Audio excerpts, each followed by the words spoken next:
You are listening and watching to a very special podcast. Here we have more on Briar Devlin. Enjoy.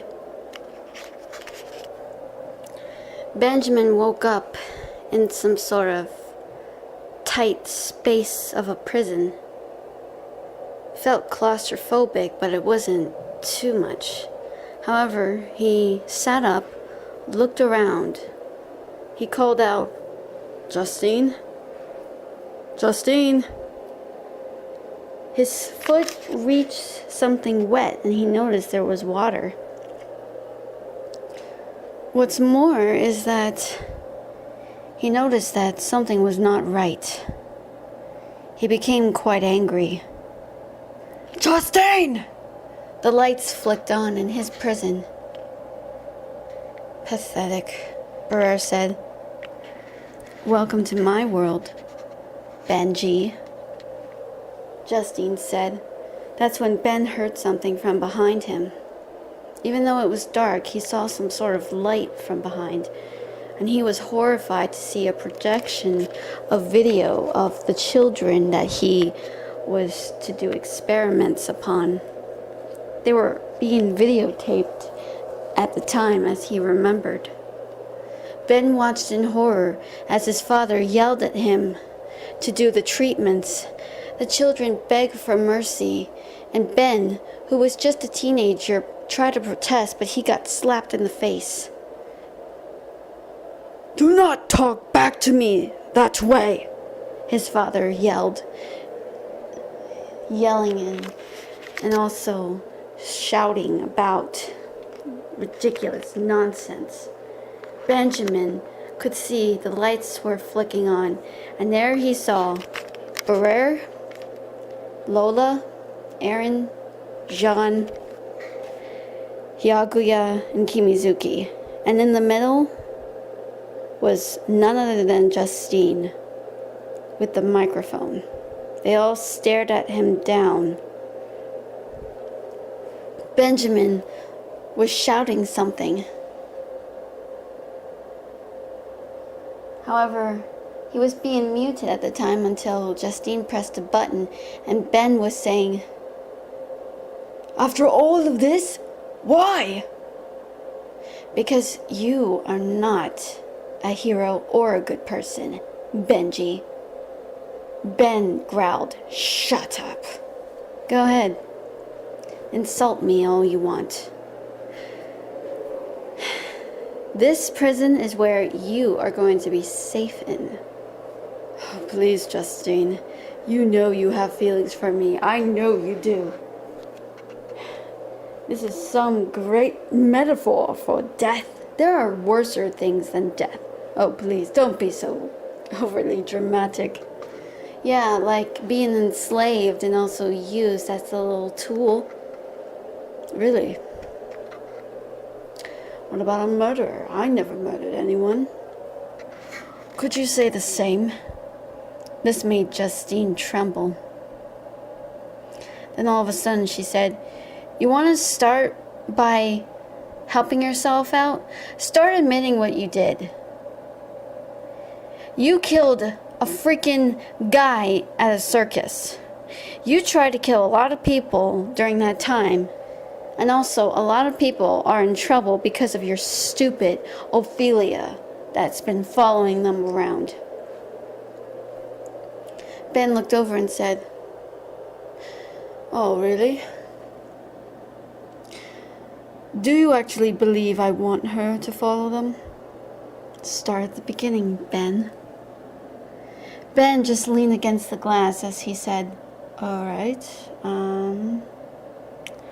it was a damn cold night, and here I saw some troubled young lady with such a broken spirit left inside of her body. Don't make me hurt you. Now you listen to me.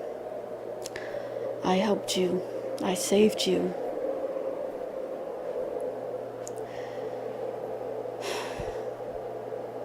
I tried to make you happy, tried to make you smile, I got you food, shelter, and also I managed to get a whiff of that kissy little sweet but moist snatch. That made Briar and the others gasp in horror. Justine was ticked, and she pressed the button, which resulted getting electrocuted, and Ben, all of a sudden, felt pain, but then the shocking stopped. Justine said, "Oh, I forgot to mention, you see that water level there? This is where they use prisoners to interrogate them, and if they even slip up a bit. Clearly, somebody told me this, and they actually know this shit." Ben all of a sudden looked up, and he began to laugh. And he said, "I'm impressed. I never realized you were such a bloody bitch." Moments later, Ben was just pacing around. He was trying to cover his ears, and Briar could understand why. Just watching these horrible images of children, how they are mutilated, how they are used as just ways of methods to torment them.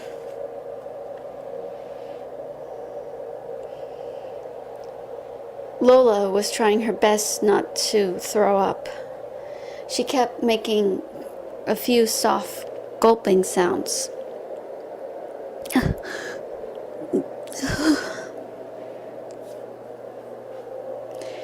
Aaron was trying his best not to watch, but it was hard not to.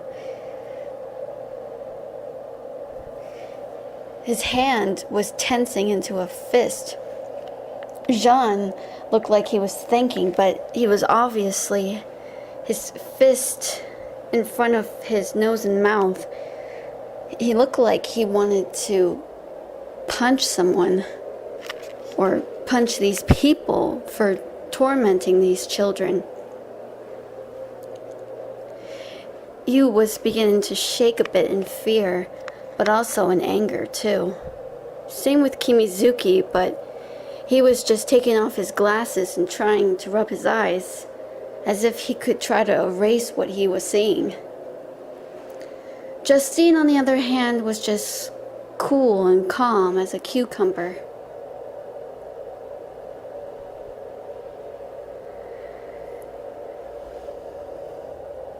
That's when she stopped the video and muted it for a little as she said, "So, I can see you were to witness all those kids. Those poor children must have really suffered a lot, didn't they?" Ben stopped covering his ears and looked over and said, "Oh, really?"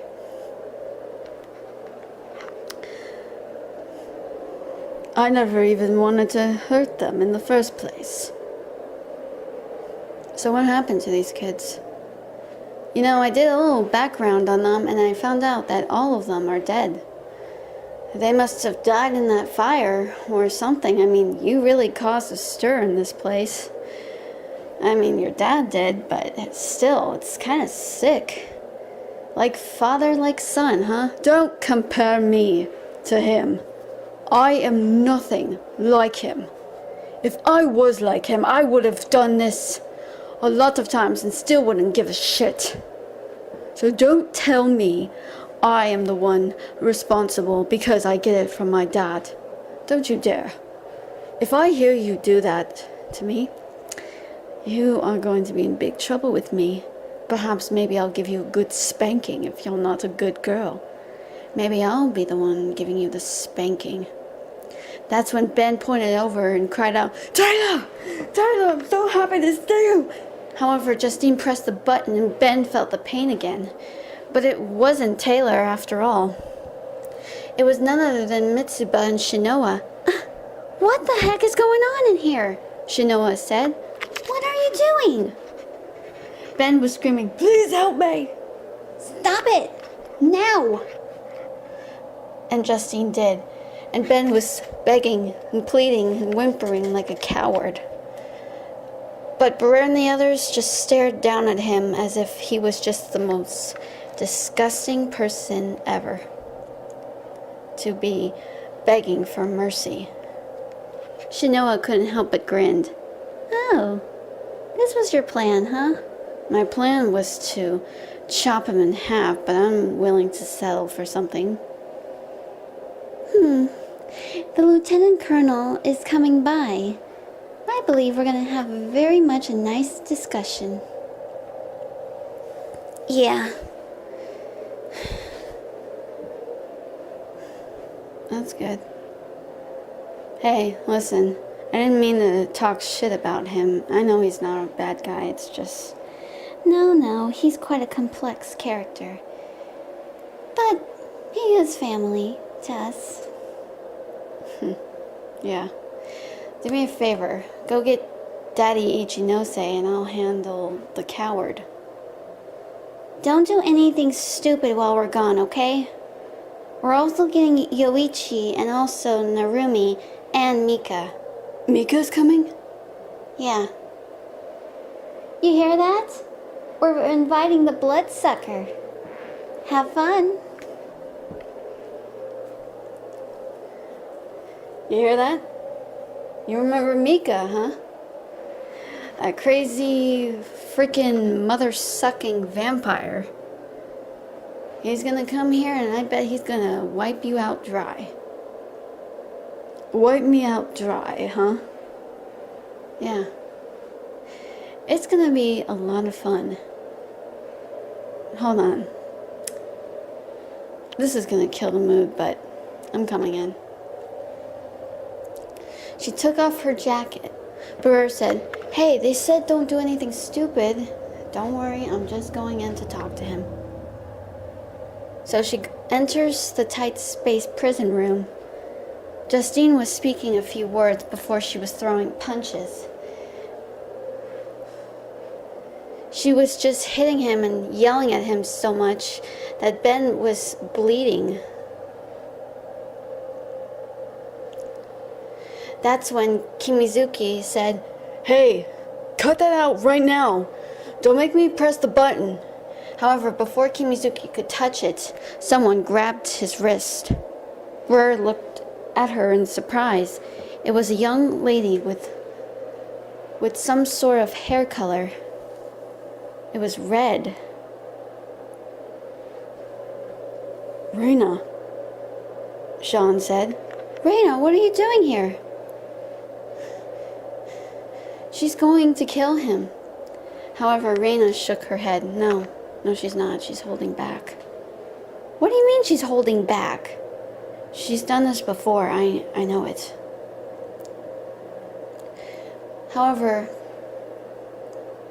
Justine was still throwing punches. Nobody could do anything, but Reina looked at the button, and all of a sudden, with hesitation, she actually did. And Justine and Ben were thrown backwards from the shock. Reina ran over and got her friend out of there, carrying her out, and helped her back onto the seat. Briar managed to close the prison door and hurried back. "Are you crazy?" Reina protested. "What?" "I did what I had to do." "You know you can't do that. You must be some complete idiot for doing this." "I know. I'm sorry." Reina's face softened. "It's okay. I understand." She hugged her friend. "Oh, this is so touching," Briar said with a small laugh. "Shut it. That's enough. Alright, I'm gonna cool down for a bit. Hey, if he does anything or says anything, you let me know. I'll handle him." "You're not gonna throw punches at him again, are you?" "No, not this time. I'll be back." And she was gone. Well, that's it for now, but don't worry, we got more coming your way. I'm Catherine Donovan. I'll see you next time.